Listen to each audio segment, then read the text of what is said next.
আওয়ামী লীগ নিষিদ্ধের দাবিতে চলমান আন্দোলনে গোলাম আজমের বাংলায় আওয়ামী লীগের ঠাঁই নাই স্লোগানকে কেন্দ্র করে দেশজুড়ে তৈরি হওয়া বিতর্কের প্রেক্ষাপটে নিজেদের অবস্থান স্পষ্ট করেছে জাতীয় নাগরিক পার্টি। এ বিষয়ে এনসিপির দেয়া বিবৃতিতে বলা হয়, আওয়ামী লীগকে সন্ত্রাসী সংগঠন ঘোষণা করে নিষিদ্ধ করা, আন্তর্জাতিক অপরাধ ট্রাইব্যুনালের আইনে আওয়ামী লীগের দলগত বিচারের বিধান যুক্ত করা এবং জুলাইয়ের ঘোষণাপত্র জারি করার দাবিতে ফেসিবাদ বিরোধী ছাত্র জনতার আন্দোলনে বিভিন্ন রাজনৈতিক দল, মত, পক্ষ এবং সাধারণ ছাত্র জনতা স্বতঃস্ফূর্তভাবে অংশগ্রহণ করলেও একটি পক্ষ সচেতনভাবে দলীয় স্লোগান এবং বাংলাদেশের জনগণের ঐতিহাসিক সংগ্রাম বিরোধী স্লোগান দিয়েছে, যা জুলাই পরবর্তী সময়ে সাম্প্রতিক আন্দোলনে জাতীয় ঐক্য নবায়নের সুবর্ণ সুযোগ সৃষ্টিতে ব্যাঘাত ঘটিয়েছে।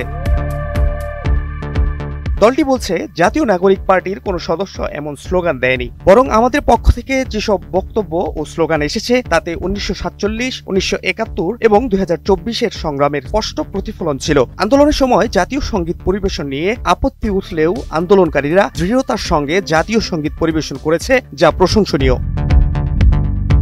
এনসিপির আন্দোলনে যোগ দেয়া সংগঠনগুলোর উদ্দেশ্যে দলটির ভাষ্য, বিগত ফ্যাসিবাদী জামানায় নির্যাতিত নিপীড়িত হয়ে বাংলাদেশের গণতান্ত্রিক উত্তরণের পথে বাংলাদেশের নাগরিকদের পক্ষে 24-এর অভ্যুত্থানে যারা ভূমিকা পালন করেছেন, নতুন বাংলাদেশ বিনির্মাণে তাদেরকে আবশ্যিকভাবে বাংলাদেশপন্থী ভূমিকা পালন করে যেতে হবে।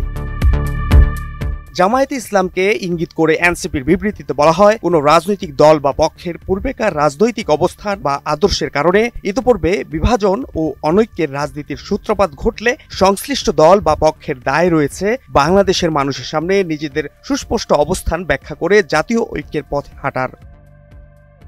যেসব আপত্তিকর স্লোগান নিয়ে জনমনে প্রশ্ন উঠেছে তার দায় দায়িত্ব সংশ্লিষ্ট পক্ষটিকেই বহন করতে হবে বলেও জানিয়েছে এনসিপি।